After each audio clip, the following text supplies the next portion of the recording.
नमस्कार, सब तक दस्तक देख रहे हैं आप। राजीव बोल रहा हूं। संस्करण जो प्रत्याशियों से मिलवाने का जो सिलसिला है, क्रम है, रायपुर का ये संस्करण है। अभी ये वार्ड नंबर 64 में मेरी मौजूदगी है और यहाँ से मनोज चक्रधारी जी निर्दलीय प्रत्याशी हैं। इनका चुनाव चिन्ह डिश का एंटीना छाप है और इनसे क्या बातें करने वाला हूँ मैं, ये तो आप बखूबी जानते हैं। संस्करण जो निकाय चुनाव का ये जो बिगुल जो फूका जा चुका है, 3-4 दिन गए हैं, प्रत्याशियों का एक दूसरे पे कोल्ड वॉर जारी है। लेकिन ये एक इंट्रोडक्टरी वीडियो होगा मनोज चक्रधारी जी के साथ, जो कि क्या कुछ रणनीति है इनका और क्या कुछ इनके कार्यालय में आज चल रहा है। हमने भीड़ देखा, हमने सुना, हमें पता चला कि आज इनका कार्यक्रम चल रहा है। हम लोग सीधा इनसे बात करने आ गए और ये इनका स्लोगन देखिए ज़रा, बड़ा प्यारा है। अब की बारी मनोज चक्रधारी। नमस्ते भैया जी, छोटा सा एक परिचय दीजिए, फिर आगे बात करेंगे। मैं मनोज चक्रधारी वार्ड 64 से और डिश एंटीना छाप में निर्दलीय प्रत्याशी। यहाँ पे चुनाव चिन्ह मुझे मिला है और मैं वार्ड की जनता के हिसाब से, वार्ड की जनता चाहती थी, इसलिए मैं यहाँ वार्ड चुनाव। ठीक है मनोज भैया, हमें एक बात बताइए, ये आपका जो फाइट है, ये पहली बार, दूसरी बार, तीसरी बार, मतलब एक राजनीतिक जीवन के बारे में बताइए कि क्या कुछ रहा है, मतलब कौन सा लड़ाई है, पहली बार लड़ाई या दूसरी बार? मेरा पहली बार है। पहली बार लड़ाई है। तो टिकट को लेकर कुछ जद्दोजहद था, कहीं और देखा था, पार्टी से कोशिश किया कि नहीं किया? पार्टी से मेरी कोशिश थी। 2009 में मैं टिकट का दावेदार था, लेकिन पार्टी ने निर्दलीय प्रत्याशी को प्रवेश करके उसको टिकट दे दिया। उसके बाद मैंने बोला पार्टी का निर्णय है तो चलिए पार्टी के साथ में रहा। उसके बाद 2014 में भी वही हालत रहा, उसको फिर से टिकट दे दिए और जनता बार बार मन को आहत पहुंचा, इसलिए निर्दलीय तय कर लिया कि लड़ना है। ठीक है, अब एक बात बताइए, सबसे ज़्यादा जो आपको लड़ने का मेरा एक कारण है। जी बताइए। वार्ड की जनता आज 15 सालों से चाहती थी कि मैं चुनाव लड़ूं और मैं पार्षद के रूप में वार्ड की जनता मुझे देखना चाहती थी। जब हर साल जब चुनाव का समय आता था तो जनता मुझे बार बार वही बात कहती थी कि भैया आप चुनाव लड़िए, आप चुनाव क्यों नहीं लड़ते हैं। लेकिन पार्टी की निवेदन से ही मुझे टिकट होता नहीं था और जनता हमेशा नाराज़ होती थी मुझसे कि आप चुनाव नहीं लड़ रहे। तो इस बार मैंने फाइनल किया कि वार्ड की जनता जब मुझे चाहती है चुनाव लड़ने के लिए तो मैं लड़ रहा हूँ।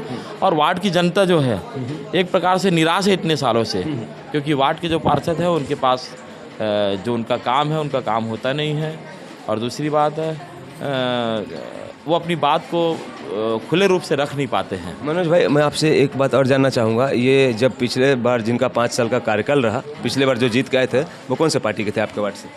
भारतीय जनता पार्टी के थे। जी, बीजेपी के थे। तो उनका परफॉर्मेंस कैसा रहा? अगर वो मान लीजिए कि अगर उनका पूर्णांक 10 में निर्धारित करूँ तो 10 में से कितना नंबर दीजिएगा परफॉर्मेंस के मामले में? मैं उनको क्या नंबर दूंगा? नंबर देने वाला मैं कौन है? जनता दे रही है नंबर उनको। जनता निराश है। लेकिन एक प्रत्याशी के रूप में देखिए ये जनता ही दे रही, जनता निराश है, उनका काम हो नहीं रहा है। जनता कितना निराश है? कितना निराश है जनता? कार्य के मामले में, आप कार्य के मामले में निराश है, अपनी समस्याओं के मामले में निराश है। जनता अपनी बात को नहीं रख पा रही है, जनता वहाँ जा नहीं पा रही है, वह जा नहीं पा रही है, एक्सेप्ट नहीं करते हैं, वो एक्सेप्ट नहीं करते अपने दरवाजे पे। वार्ड की जो जनता पूछिए, वार्ड की जनता एक्सेप्ट नहीं करते जी, बोल ही नहीं पा रही, अपनी बात ही नहीं रख पा रही है और जनता के बीच में डर और भय का माहौल है। जो सबसे ज़्यादा आपको पीड़ा देता है अपने वार्ड में कि लंबित कार्यों की जो बहुत लंबी फहरिस्त होगी, आप एक प्रत्याशी हैं तो, लेकिन कौन ऐसा 3 मुख्य काम है जो विकास का जो कार्य है वो लंबित हो चुका है, रुका हुआ है, जो आपको पीड़ा देता है कि मैं अगर मनोज चक्रधारी जीत के आऊँगा तो सबसे पहले इस कार्य को सफल करूँगा? देखिए, वार्ड की जनता का एकदम सीधा और हर सारा होगा, लेकिन मुख्य रूप से 3 बताइए। नाली, सड़क, बिजली, पानी। जी, ये एक साधारण, ये बुनियादी में ही फेल है वो लोग। जी हाँ, बात का विकास तो बात की बात है, ये तो बुनियादी चीज़ है। नहीं फेल है। जी हाँ, आप देखिए जनता की इंटरव्यू लीजिए, जनता से मिलिए, जनता आपको खुद ही बता देंगे क्या स्थिति है। और आज भी आप घूम रहे होंगे, आप तो खुद न्यूज़ चैनल वाले हैं, मीडिया वाले हैं, आप घर घर घूम रहे होंगे, लोगों से मिल रहे होंगे, जुड़ रहे होंगे। देखिए जनता में कितना रोष है। नहीं, मैंने तो रौनक देखा ना, मैं तो, आप सही बोले कि गली गली घूम रहे हो, मैं तो इधर से गुजर रहा था, मेरे पास मेरे कोई सहपाठी का परिचय था इधर, तो मुझे उन्होंने बताया कि आप वहाँ जाइए, तो मैं तो आपके कार्यालय पे आ जाया। तो आज तो बहुत ज़्यादा 300 से 500 के बीच में आपके कार्यालय पे महिला शक्ति का भी प्रदर्शन मैंने देखा यहाँ पे, मतलब एक पॉजिटिव एनर्जी दिखा। तो आज आपके कार्यालय में क्या हो रहा था? हमारे कार्यक्रम में कैंपेनिंग का डे था या फिर आज उद्घाटन वगैरह था? नहीं, हमारा कोई उद्घाटन नहीं था, जनसंपर्क के लिए था। और कैंपेनिंग में इतना लोग क्राउड हो जाता है आपको कैंपेनिंग में? लोग आज उनकी इच्छाएं 15-20 साल से जो थी कि मुझे वो लड़ाना चाहते थे, प्रत्याशी के रूप में पार्षद के रूप में देखना चाहते हैं। उन लोगों में एक अलग उत्साह उमंग है वार्डों में कि मनोज चक्रधारी चुनाव लड़ रहा है। मतलब उनकी ऐसा मैं नहीं लड़ रहा हूँ, जैसा लग रहा है मुझे जनता लड़ा रही है। जनता इतनी खुश है मेरे चुनाव लड़ने से कि मैं उसका बयान नहीं कर सकता हूँ। तो आप तो देखें भीड़ क्या स्थिति है। मैं वही देख के रुका। और आपसे ये भी जानना चाहूँगा कि आप मुझे एक बात बताइए, क्या आपको लगता है कि कांग्रेस और बीजेपी बरगला रही है? क्या चीज़ का बरगला? जनता को बरगलाती है। आपको कितना लगता है? बरगला ही रही है जनता से तो मैं सुनता हूँ और अभी भी गली में जाऊँगा, लेकिन आपको क्या लगता है कि आपको जो इतना मतलब विकास का जो लंबित कार्य है वार्ड में, जो बुनियादी सुविधाएं में ही फेलियर दिखा रहे हैं आप सामने से कि बीजेपी का कार्यकाल था वो फेल रहे, तो आपको इसमें क्या लगता है कि अगर कांग्रेस आएगी तो उनसे बेटर हो जाएगी या फिर आप आ जाएंगे तो उनसे बेटर हो जाएंगे? क्या लगता है आपको, किन पे भरोसा करें? जनता का भरोसा उनसे उठ चुका है और जनता दोनों को यानी कि देख चुकी है। जनता दोनों के कार्यकाल को देखा होगा ना? हाँ, दोनों को देख चुकी है और जनता को इस बार 5 साल बीजेपी का देखा, उनसे विश्वास ही नहीं है और चॉइस नहीं बचा है। उनको चॉइस ही नहीं बचा है, उनके पास विश्वास ही नहीं है। और मैं तो आज इतने सालों से है देखते देखते मैं ये 20वां साल हो गया है, 20 साल, और 20 साल से जनता तो देख ही रही है काम को। यदि काम ऐसा होता तो वार्ड की दशा और दिशा ऐसी थोड़ी होती। आपको दिख रहा होगा वार्ड की दशा और दिशा क्या है। अच्छा, नाम नहीं लूँगा, किसी भी पार्टी के लिए आपका जो सेवा जो भाव था, कितने साल तक जुड़े रहे थे? मैं पार्टी में करीब 20 वर्षों से जुड़ा हुआ। उसका सिला ये मिला कि आपको मतलब सम्मान नहीं मिला, आपको टिकट नहीं मिला और 2 बार आप बाउंस कर गए। मतलब अब भैया ऊपर शीर्ष नेता हैं, उनको वो ध्यान नहीं दिए और मैं कई बार बोला। मनोज जी, मैं ये बात आपसे स्वेच्छा से के ऊपर छोड़ता हूँ, आप चाहे तो उत्तर दीजिएगा और अन्यथा मत दीजिएगा। क्या लगता है चापलूसी और पैसे की वजह से टिकट कहीं चला गया क्या? अब ये तो वही जाने कि चापलूसी का गया कि उसकी वजह से टिकट 20 साल से किसी पार्टी के लिए सेवारत रहना और बाद में निर्दलीय लड़ना, ये तो शोभनीय नहीं है मनोज जी। भारतीय जनता पार्टी भी जो वहाँ काम कर रहे हैं ना, वो भी निराश है मुझे टिकट नहीं मिलने की वजह से। मैं और बात की, वार्ड की जनता तो जनता, जो कार्यकर्ता भी है उनकी एक चाह थी कि मुझे टिकट मिले और मैं यहाँ पार्षद लड़ूं, तो वो वार्ड के कार्यकर्ता भी नाराज हैं। पानी बिजली नल के अलावा मनोज चक्रधारी जी के लिए सबसे ज़्यादा प्रायोरिटी में रहने वाले विकास का कौन सा कार्य है? अगर आप जीत के आते हैं मनोज जी, तो सबसे पहले क्या निवारण करना चाहेंगे?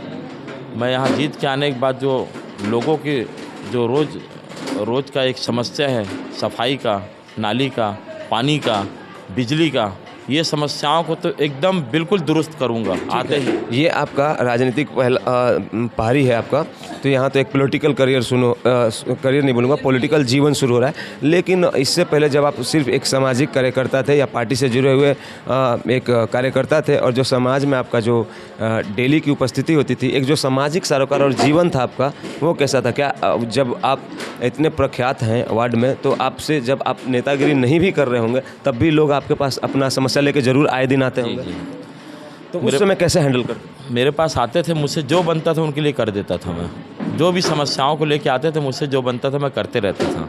उसी से जनता मेरे प्रति प्रेरित हुई कि भैया पार्षद नहीं रह के भी हमारे लोगों के लिए सरलता से वो सब काम को हल कर देते हैं, तो यदि ये पार्षद बनेंगे तो हमारे काम की समस्याओं का तो फिर बात ही नहीं है। यहाँ तो मैं, ये तो अलग बात है, यहाँ तो शिक्षा बिना शक्ति के जब उतना कोई हेल्प कर सकता है, तो एक संवैधानिक शक्ति आने के बाद वो चीज़ विकास में तेज़ी आ जाती है जी। एक मुझे साथ साथ ये भी बताइए कि आपके वार्ड में मतदाताओं की कुल संख्या लगभग कितनी रहेगी? लगभग 12,000 की संख्या है। कितना % वोटिंग होता है सर? वोटिंग 60 से 65% है। 65% मान के 7-8 हज़ार वोटिंग होती है ना, तो क्या लगता है आपका? चल सकते हैं। तो मनोज जी, क्या लगता है आपको, जो आपका जो फील्ड वर्क है, होमवर्क है, जैसे आप गलियों में घूम रहे हैं, जाके लोगों से मिल रहे हैं, और जो उनका रिएक्शन है, जो उन एसेंस मिल रहा है गलियों से, तो मनोज जी के खाते में लगभग कितना सामर्थ्य बन पाएगा, कितना वोट आ जाएगा आपके झोले में? मैं ये नहीं कहता, मैं इतना जानता हूँ, प्रचंड मतों से हम जीत के आएंगे। प्रचंड मत से जीतेंगे? जी जी, प्रचंड मतों से हम जीत के आ रहे हैं। 1 साइडेड जीतेंगे? 1 साइडेड जीतेंगे, प्रचंड मतों से जीत के आएंगे। और ये मैं नहीं कह रहा हूँ, वार्ड की सारी जनता चीख चीख करके चिल्ला रही है। आप कहीं भी चले जाएंगे केवल आपको मनोज चक्रधारी का एक ही नाम आपको सुनने मिलेगा। अच्छा, आपने ये बोला मनोज भैया कि जो वार्ड की जो जनता है अपने पूर्व पार्षद के यहाँ अगर कोई शिकायत लेके जाते थे तो एक्सेप्ट नहीं करते थे, कितना सच्चाई है इसमें? कितना सच्चाई है? पूरा सच्चाई है। आप हर वार्ड में महिलाओं से और हर मोहल्ले से आप देख लीजिए, पूछ लीजिए, वो अपनी बात ही नहीं रख पाते, वहाँ पे जा ही नहीं पाते हैं। जाने के बाद वो जनता तक दरवाजे तक नहीं आते, वो वार्ड की जनता के पास नहीं आते। जनता यहाँ इतना भयभीत और डरी हुई वहाँ पहुँच ही नहीं पाती, अपनी बात ही नहीं रख पाती। उनकी डर का वजह क्या है मनोज जी? समस्या का दूर होना नहीं होना अपनी जगह जगह पे है, लेकिन आप अपनी समस्या ही नहीं रख पा रहे हो, इससे बड़ा दुर्भाग्य क्या है? तो डर का क्या वजह हो सकता है मनोज जी? डर का वजह क्या है? उल्टा पावर दिखाना। भाई पावर दिखाना, चिल्ला देना, रफली बात कर देना, बाप रे, ये दुर्भाग्य है किसी भी वार्ड की जनता। ये ऐसी जनता कहती है। आते हैं मेरे पास, भैया ये समस्या, मैं तो बोलता हूँ जाइए पार्षद के पास, बोले भैया वहाँ जाने से ठीक। दो सवाल सबसे महत्वपूर्ण है वो करूँगा आपसे, उसके बाद आगे चल जाएंगे। वृद्धों के जो बुजुर्ग पुरुष और महिला हैं जो पेंशन के शिकायत को लेकर हमेशा जूझते रहते हैं, वहाँ पे आपकी नज़र है कि नहीं मनोज? मेरी नज़र बुजुर्गों के पेंशन पे भी है, शिक्षा पे भी है, लोगों के रोजगार पे भी है। पेंशन वाले का जो रेशियो है आपके वार्ड में, उसका इतिहास क्या रहा है कि कितने लोग सेटिस्फाइड हो पाए मनोज जी? बहुत लोग निराश हैं। इसके पास ऐसे कहने वाले मिलते हैं कि नहीं कि मुझे नहीं हुआ है, मेरा नहीं हुआ भैया, मेरा नहीं हुआ? बहुत लोग हैं। अब लेकिन मैं अभी पद पे हूँ नहीं, मैं किसी कार्य पे हूँ नहीं। और बेटियों की सुरक्षा के लिए क्या सोचा आपने? बेटियों की सुरक्षा के लिए भी सोचे हैं।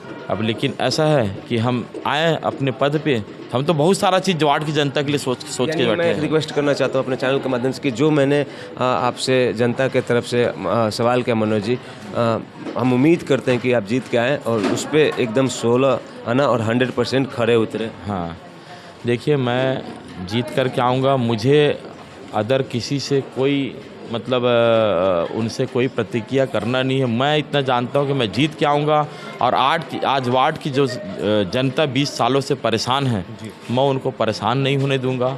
मेरा ऐसा विचार है कि उनको घर बैठे उनको काम करके देना है, उनकी सारी समस्याओं को तुरंत निपटारा करना है और मूलभूत समस्याओं को तो मिलना ही चाहिए। ये हर किसी के पार्षद का अधिकार है कि उसको ये काम उसको करके तुरंत देना चाहिए।